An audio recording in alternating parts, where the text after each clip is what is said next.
Donc aujourd'hui, nous sommes avec Pierre Barrault, qui est responsable de projet de coopération chargé de l'audiovisuel et de la promotion de l'image à la francophonie. Bonjour Pierre, donc pouvez-vous nous en dire plus sur les différents volets de vos actions au sein de la francophonie? La francophonie a pour vocation la promotion de la diversité culturelle. Ça veut dire quoi? Ça veut dire en gros le droit de chaque pays ou chaque peuple à exprimer sa propre culture, et en particulier dans le domaine de l'audiovisuel et du cinéma. Donc pour appuyer cet axe-là, la francophonie a créé dès 1988 un fonds d'aide à la production qui s'appelle le Fonds francophone de production audiovisuelle du Sud, qui était au départ consacré principalement à la production cinématographique, puisqu'à l'époque la majorité des pays francophones du Sud, puisque ce fonds a toujours été orienté vers les pays du Sud. Donc la majorité à l'époque des pays francophones étaient et sont toujours des pays africains, et à l'époque, dans les années, à la fin des années 80, au début des années 90, il y avait très peu de production audiovisuelle, en tout cas un type de production qui pouvait s'exporter, circuler entre les pays. Ça n'existait pratiquement pas, tout simplement parce que le secteur de la production indépendante n'était pas du tout développé. Donc ce fonds a démarré essentiellement comme un fonds d'aide à la production cinématographique. Mais à partir de la fin des années 90, on a vu une explosion de la production audiovisuelle dans les pays d'Afrique francophone et aussi dans d'autres régions du monde. Et ce fonds a joué un rôle moteur et continue à jouer un rôle important dans la promotion de cette production.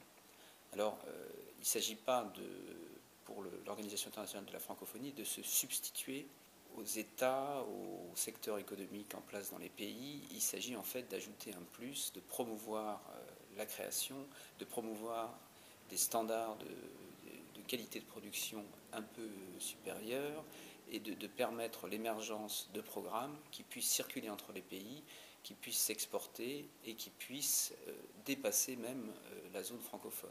Ce fonds, en maintenant près de 25 ans, a permis d'aider environ 1500 projets, que ce soit des projets de films, de séries télévisées, de documentaires, et ces programmes-là, pour la plupart, ont eu une carrière internationale au-delà de leur pays d'origine. Ce fonds fonctionne depuis maintenant une dizaine d'années avec 2 commissions différentes, une pour la télévision, une pour le cinéma, et le budget total actuel du fonds est d'1,3 million par an, y compris les frais de fonctionnement du fonds, c'est-à-dire les frais d'organisation des commissions. La particularité de ce fonds, c'est qu'il fonctionne à partir des États, des pays membres de la francophonie.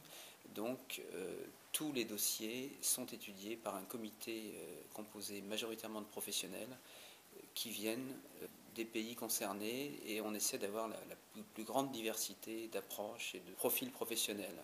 Donc par exemple, ces dernières années, à la fois dans la commission cinéma et dans la commission télévision, on avait des comités de 7 personnes avec 7 nationalités différentes, à la fois des diffuseurs, des distributeurs, des cinéastes, des producteurs.